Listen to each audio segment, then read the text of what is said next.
శ్రీగురుభ్యో నమః. హరి ఓం. శ్రీమహాగణాధిపతయే నమః. హరి ఓం. శ్రీమహాసరస్వత్యై నమః.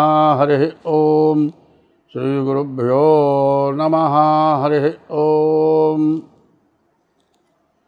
గురుర్బ్రహ్మా గురుర్విష్ణుః గురుదేవో మహేశ్వరः గురు సాక్షాత్ పరబ్రహ్మ తస్మై శ్రీ గురవే నమః. అన్నదానము కన్నా అధిక దానము లేదు, తల్లిదండ్రుల కన్న దైవమేది, సత్యశీలత కన్న జగతీత పంబేది, దయ కంటే ఎక్కువ ధర్మమేది, సుజన సంగతి కన్న చూడలాభంబేది, క్రోధంబు కన్న శత్రుత్వమేది, అంగనామణి కన్న అభినవమణి ఏది, రుణము కంటెను నరునకు రోగమేది, ధరణి అపకీర్తి కంటెను నరకమేది, సర్వదా కీర్తి కంటెను స్వర్గమేది, సర్వలోకాభిరామ శ్రీరంగధామ. 2025 సంవత్సరం మే నెల 16 నుండి 30 వరకు మీనరాశి ఫలితాలు చెప్పుకుందాం. ఈ మీనరాశికి ఇప్పటికి 2 సంవత్సరాల 6 నెలల నుంచి కుంభంలో శని ద్వాదశంలో ఏలినాటి శని జరుగుతుంది. అయితే శని ఎటువంటి వాడో ఒక్కసారి చెప్పుకుందాం. శని యొక్క స్వభావం ఎట్లాంటిదంటే, కన్న తండ్రి కొడుకుని శనిలాగా పట్టుకుంటాడా? పట్టుకోడు. తప్పు చేస్తే మాత్రం శిక్షిస్తాడు. తప్పు చేయకపోయినా కూడా నాబాటు అడొచ్చు, అబ్బాయి మీ అబ్బాయి ఎంత గొప్పవాడయ్యా, బాగా చదివాడయ్యా, వాడి దేశంలో వాడికి వచ్చినంత పేరు ఎక్కడ లేదయ్యా అంటే తండ్రి అంటాడు, ఏదో వాడికి ఏమొచ్చు అంటాడు. అంటే తండ్రి కొడుకుని గొప్పగా చెబితే వాడు ఆయుష్ శిక్షణం. అందుకోసం తండ్రి కొడుకును గొప్పగా చెప్పుకోడు. మా చిన్నతనంలో ఒక పాఠం వచ్చింది, భారవి. ఆ భారవి గొప్ప పండితుడు. సరే, వాడికి పెళ్లి చేశారు, పెళ్ళయింది, భార్యాభర్త ఇంటికి వచ్చారు, బాగా చదువుకున్నాడు, పెద్ద పెద్ద సభలు చేస్తున్నాడు. అతనంత పండితుడు లేడు, మరి రాజ సన్మానాలు పొందుతున్నాడు. భార్య అంటోంది, అబ్బా మన అబ్బాయి గొప్ప పండితుడయ్యా, వాడి వల్ల మన పేరు బయటపడ్డది అని గొప్పగా చెప్పుకుంటే, ఏదో వాడి సంగతి చెబుతాయింది, వాడికి ఏమొచ్చు అంటున్నాడు తండ్రి. ఇట్లా అంటూ ఉండగా ఎవరు కదిలించినా సరే ఈ కొడుకు కనపడుతోంది. ఏమయ్యా, ఎట్లాంటి కొడుకు కన్నావయ్యా, మంచి కొడుకయ్యా, గొప్పవాడయ్యా అంటే, ఏందా ఎదవ సంగతి నాకు చెబుతావు, వాడికి ఏంది పుట్టి ఎదవైతే అంటున్నాడు. ఇట్లా అంటూ ఉండగా కొడుక్కి విపరీతమైన కోపం వచ్చింది. కోపం వచ్చి అప్పుడు ఆ పెంకుటిల్లు అంటారు, ఓ పెద్ద బండ తీసుకొని ఇంటికి పైన కూర్చొని అమ్మ తండ్రి తండ్రి ఓ మంచం మీద పడుకొని ఉన్నారు. అప్పుడు భార్య చూసి, అయ్యా ఎందుకు పిల్లవాడిని అట్లా హీనంగా మాట్లాడతావు, అందరూ గొప్పగా చెప్పుకుంటే వాడు ఎదవా, అంత ఎదవా, వాడికి ఏం చదువచ్చు, వాడేం పండితుడు, వాడి సంగతి నా దగ్గర చెబుతావేంది, చిచ్చే వాడి పేరు చెప్పవాకు అని ఇట్లా అంటావే, వాడికి అంత నామర్ద చేస్తావే, వాడు ఎంత బాధపడుతున్నాడు, ఎంత చదువుకున్నా కూడా మా అబ్బాయి పండితుడు అన్నమాట నీ నోట్లోంచి రాలేదు ఇట్లా అంటే అప్పుడు అన్నాడు, వచ్చి నీ దుంపదగా, పెద్దవాళ్ళు ఎప్పుడు కూడా తన పిల్లల్ని గురించి గొప్పగా చెప్పకూడదు, వాళ్ళు గొప్పగా పొగడకూడదు. వాళ్ళకి ఆయుష్ క్షీణం, మరి ఆయుష్ పెరగదు, వాళ్ళు చేసే వృత్తిలో కూడా పైకి వెళ్ళలేరు, ఆ చదువు ఇంకా ఎక్కువగా చదవలేరు, వాళ్ళు బాగా పైకి రాలేరు. అందుకోసమని వాళ్ళు ఎదవలు అంటున్నాను, ఎవరు కాదు, మన పిల్లలు గొప్పవాళ్ళే. అంటే ఏమిటి మార్గం అంటే, ఆ రాజుగారి దగ్గర, రాజుగారి భార్య దగ్గర ఉన్న డబ్బు మొత్తం తీసుకొచ్చి అక్కడ పడేసింది. మరి ఆ పిల్లవాడు తీసుకొచ్చి అక్కడ పడేసి, నాన్న నాకు తెలియక పొరపాటున అన్నాను, నిన్ను చంపాలనుకున్నాను బండ తీసుకొనేసి, నీవు నన్ను చదువురాని ఎదవగా పోల్చావని నిన్ను బండ తీసుకొని తలకాయ పోలకూడదాం అనుకున్నాను. ఒక్క నిమిషంలో మా అమ్మకి అసలైన మాట చెప్పబట్టి నేను నీ దగ్గరికి వచ్చాను, తప్పు చేశాను, నాకు శిక్ష వేయమని అడిగాడు కొడుకు తండ్రిని. అంటే ఏమి లేదురా, నువ్వు ఏం సభలు సన్మానాలు పోవద్దు, 6 నెలలు అత్తగారింట్లో ఏ పని చేయకుండా తినరావాలి అని చెప్పాడు. సరే వెళ్ళాడు అత్తగారింటికి. మరి పెళ్ళైన తర్వాత అల్లుడు అసలు ఇంటికి రాలే. అబ్బో ఊరు మొత్తం ఎదురెళ్ళారు, స్వాగతం చెప్పారు, తీసుకొచ్చారు, అల్లుడి నుంచో కూర్చోబెట్టారు. వాడు ఎవరు పలకరిచినా పలకడు, ఏం మాట్లాడు, మగవాళ్ళలాగా ఉన్నాడు, పిచ్చోళ్ళలాగా ఉన్నాడు. ఈ పండితుడు కాదు, ఎవడో మారు వేషంలో వచ్చాడు అనుకున్నారు. ఎవరికి వాళ్ళు మెదలకుండా కూర్చున్నారు. ఇంత చేస్తే ఏమి కదలట్లా. మొదటి రోజు, 2వ రోజు, 3వ రోజు బాగా పెట్టారు. 3వ రోజు చూశారు, అయ్యా కాస్త గొడ్డ దొరుకుబొమ్మన్నారు, ఇంట్లో అంటు తోమన్నారు, ఇల్లు చెమ్మమన్నారు, పేడబెట్టి అలకమన్నారు, చేయరాని పనులన్నీ చేయించారు. చివరికి పిల్లల పీతి ముట్టు విడిగిచ్చారు. ఇన్ని చేశారు. 6 నెలలు అయిపోయింది. 6 నెలలు అత్తగారింట్లో వాడు చెయ్యరాని పనులన్నీ చేశాడు. 6 నెలలు అయిపోయిన తర్వాత రాజుగారికి ఒక ఉత్తరం పంపించాడు. ఎన్ని పంపించినా రాజుగారు రావట్లే. ఇదిగో వాడు వస్తున్నా అన్నారు.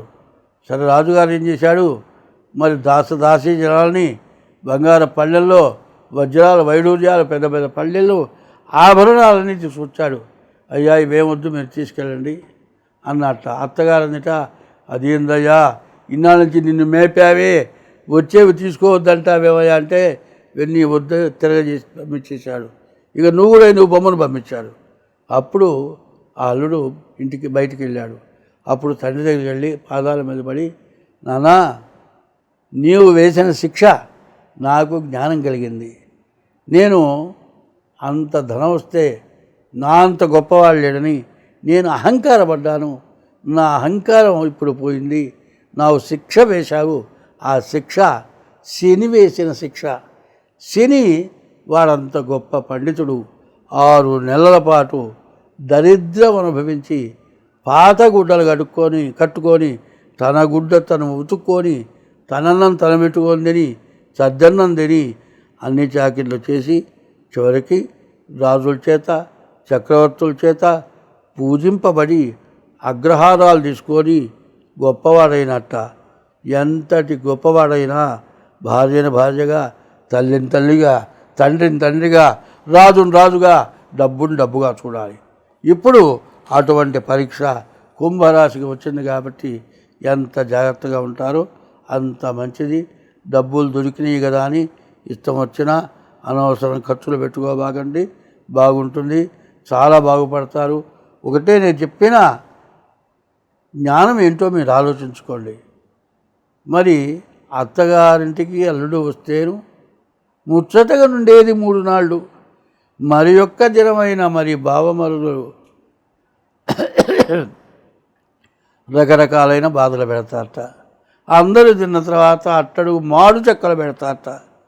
మరి విలువ దక్కించుకోవాలి అంటే ఎవరి దగ్గర ఎక్కడ ఎట్లా బతకాలి, ఎట్లా ఉండాలి అది తెలుసుకోవాలి. నాకున్నది కదా అని అహంకారపడి అహంకారంతో చేసిన పనుల వల్ల ఏలినాటి శని వేధిస్తుంది. ఆ ఏలినాటి శని చివరి భాగం ఇప్పుడు అనుభవిస్తున్నారు. ఇక రాబోయే రోజులు చాలా మంచి రోజులు.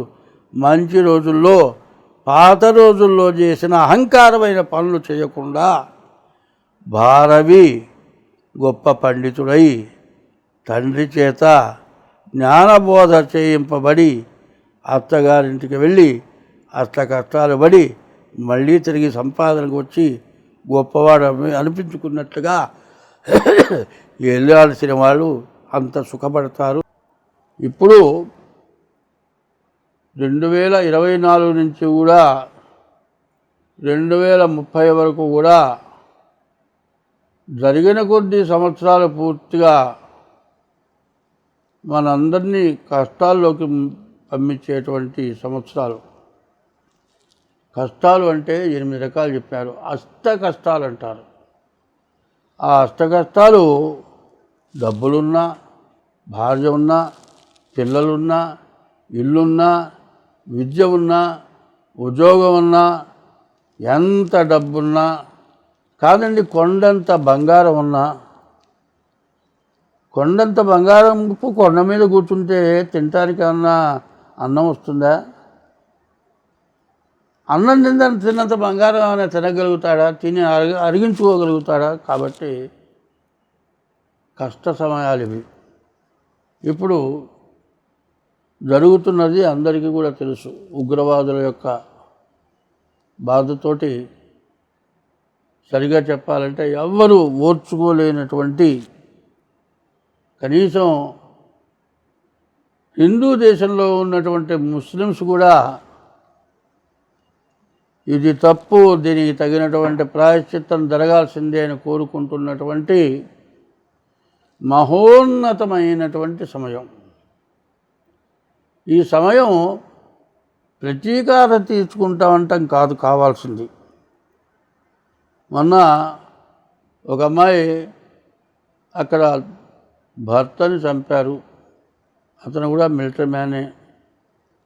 భర్త చచ్చిపోయినందుకు, తనకు భర్త లేనందుకు కాదు, శాంతి కావాలని కోరుకుంది. ప్రతీకారం తీర్చుకోమని కోరుకోలే. అంటే ప్రతీకారం తీర్చుకోకుండా ఇట్లాంటి వాళ్ళని బాగా ప్రోద్బలం చేస్తావా అంటారేమో. అది మనం ప్రోద్బలం చేస్తే అయ్యేది కాదు. ప్రోద్బలం చేస్తే ప్రతివాడు కూడా అటువంటి పని చేయడానికి ఇష్టపడడు.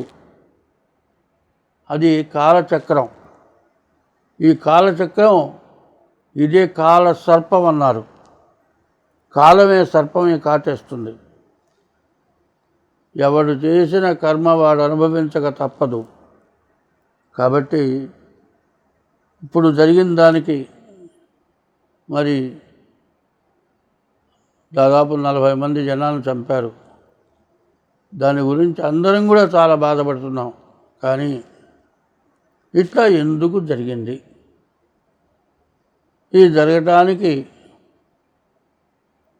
సమస్య ఏమిటి? సమస్య కాదు కావాల్సింది. ఏదైనా కావాల్సింది అడగటం, తీసుకోవటం ధర్మం. అట్లా కాకుండా దురాగతంగా చేయటం అంతకంటే అధర్మం. అది కూడా కాదండి. ఇట్లా జరగడానికి అవకాశం ఏంటంటే, ఒకటి చెప్పారు భాగవతంలో, కర్మమున పుట్టు జంతువు కర్మములను వృద్ధి పొందు, కర్మమును చెడున్, కర్మమే జనులకు దేవత, కర్మమే సుఖ దుఃఖములకు కారణం అధిప అన్నారు. మన తెలుగుదేశం, ఇదుడికి ఆంధ్రదేశం అన్నారు, ఆంధ్రప్రదేశ్ అన్నారు, కాదు ఇప్పుడు తెలంగాణ అన్నారు. ఈ తెలంగాణలో బమ్మెరలో జన్మించినటువంటి మరి మరో వ్యాసుడు, నూతన వ్యాసుడు, వ్యాసుడి కంటే ఇంకా గొప్పవాడని చెప్పుకోవాలి. ఆయన పద్యం రాశాడు. కర్మమున బుట్టు జంతువు కర్మములను వృద్ధి పొందు, కర్మముల కర్మమే జనులకు దేవత, కర్మమే సుఖ దుఃఖములకు కారణం అధిప అని రాశారు. వ్యాసుడు రాసిన దానికంటే కూడా ఇంకా విశేషమైన స్థితిలో భాగవతాన్ని మరి ఆ బొమ్మర పోతనామాత్రుల వారు రచించారు. తర్వాత ఇప్పుడున్నటువంటి బాధ శాంతి. ఈ శాంతి ఎట్లా వస్తుంది? శాంతి మనం కోరుకుంటే భగవంతుడు ఏది చేయాలో అది చేస్తాడు. భగవంతుడు ఇప్పుడు ఏది అవసరమో అది ఇస్తాడు ఖచ్చితంగా. మనం కోరుకుంటే వచ్చేది కాదు, కోరుకోకపోతే పోయేది కానే కాదు. ఇప్పుడున్న పరిస్థితుల్లో, ఇప్పుడున్న జరిగిన దానికి భగవంతుడు ఏది ఇవ్వాలో అది ఇస్తాడు. అది ఎట్లా వస్తుందో నేను ఒక్క పద్యంలో చెబుతాను. అన్నదానము కన్నా అధిక దానము లేదు, అన్నదానాన్ని మించిన దానం లేదు. తల్లిదండ్రుల కన్నా దైవమేది, తల్లిదండ్రుల కంటే మించిన దైవం లేరు. సత్య శీలత కన్నా జగతి తపంబేది, సత్యం పలకటం. శీలత అనగా పరస్త్రీ వ్యామోహం. పర అనేది ఏదైనా సరే మనది కాని దానికి వ్యామోహించడం. సత్య శీలత కన్నా సత్యానికి అబద్ధం ఆడకుండా ఉంటాం, ఇంకో దానికి ఆశపడకపోవటం. సత్యశీలత కన్నా జగతి తపంబేది. దయ కంటే ఎక్కువ ధర్మమేది. దయ ఎట్లా ఉంటుంది? నీ దగ్గర 100 రూపాయలు జేబులో ఉన్నాయి, తిరిగి ఇంటికి వెళ్ళాలంటే ఆటో ఛార్జీ కావాలి. ఒక మనిషి 3 రోజుల నుంచి అన్నం లేక పడిపోయినాడు. వాడి ప్రాణం నిలబెట్టాలంటే ఆ 100 రూపాయలు ఖర్చు పెట్టి ఒక సిలైనో ఏదో ఎక్కిస్తే వాడు బతికి బయటపడతాడు.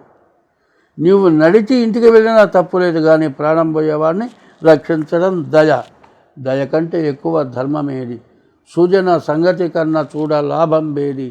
మంచిని చూడటం కంటే మించినటువంటిది ఇంకోటి లేదు.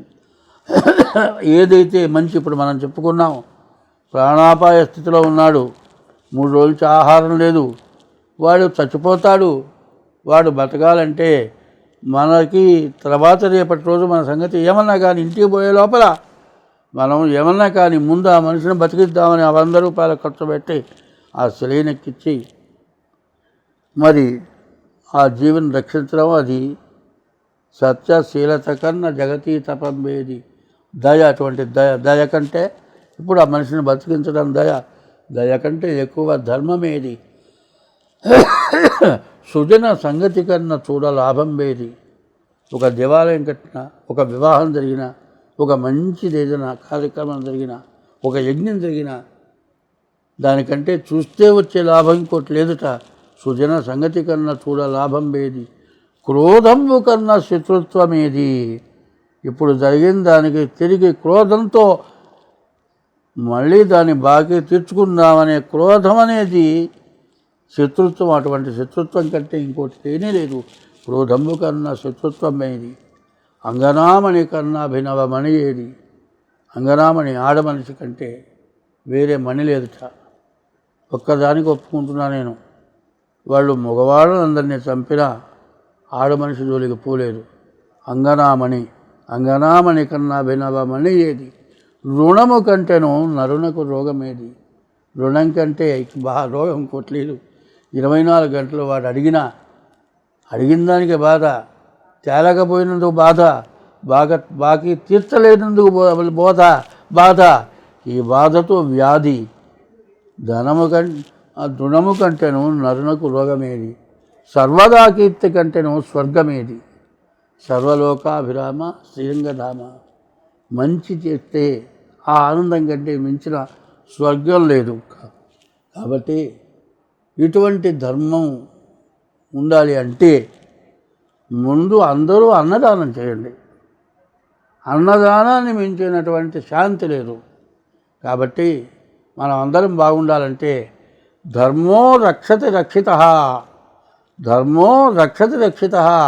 ధర్మాన్ని నువ్వు రక్షిస్తే నిన్ను ఆ ధర్మం రక్షిస్తుంది.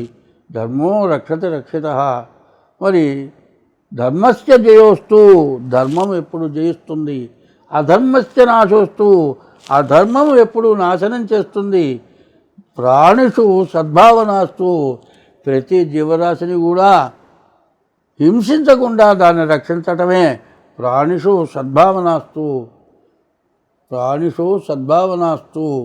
విశ్వస్య కళ్యాణమస్తు. విశ్వం, ప్రపంచం మొత్తం ఆనందంతో తూగిపోతుంది. విశ్వస్య కళ్యాణమస్తు. స్వస్తి.